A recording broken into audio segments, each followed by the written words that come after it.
কেন্দ্রের অসহযোগিতা সত্ত্বেও দেশের যে কোনো রাজ্যের চাইতে কেরালায় বেকারদের কর্মসংস্থানের জন্য সেই রাজ্যের সরকার গুরুত্বপূর্ণ ভূমিকা গ্রহণ করেছে।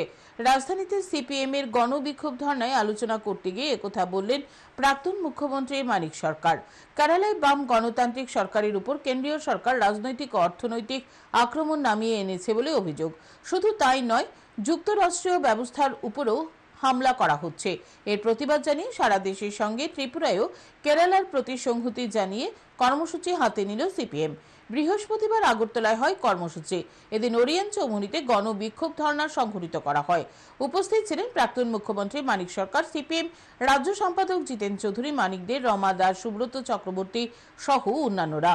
মানিক সরকার আলোচনা করতে গিয়ে কেন্দ্রের সরকার ও কেরালার রাজ্যপালের সমালোচনা করেন। মানিকবাবু পাশাপাশি এদিন ত্রিপুরার প্রসঙ্গ টেনে বলেন, 2018 সালের আগে দেওয়া প্রতিশ্রুতি কেন পূরণ করতে পারেনি তা 2023 সালের নির্বাচনের আগে তা বলেননি।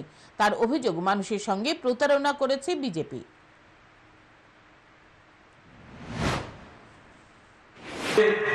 বিজেপির সমর্থক যে বন্ধুরা সম্ভবত আসছেন না, লজ্জায় দূর থেকে শুনছে, আমি তাদের উদ্দেশ্য বলবো, আপনাদের যে কেন্দ্রীয় সরকার 19-এর লোকসভা নির্বাচনে বলেছে এরকম ভাবে বলবে, 2023-এর যে বিধানসভা নির্বাচন, 2018 নির্বাচন, 293টা প্রতিশ্রুতি, তার মধ্যে যে মূল 10টা প্রতিশ্রুতি সামনের কথায় দিয়ে এবং বিশেষ করে বেকার যুবকদেরকে প্রলুব্ধ করবার জন্য যে কথাগুলো বলবার চেষ্টা করেছে, কিছুই করেনি, প্রতারণা করেছে, মানুষ প্রতারিত হয়েছে।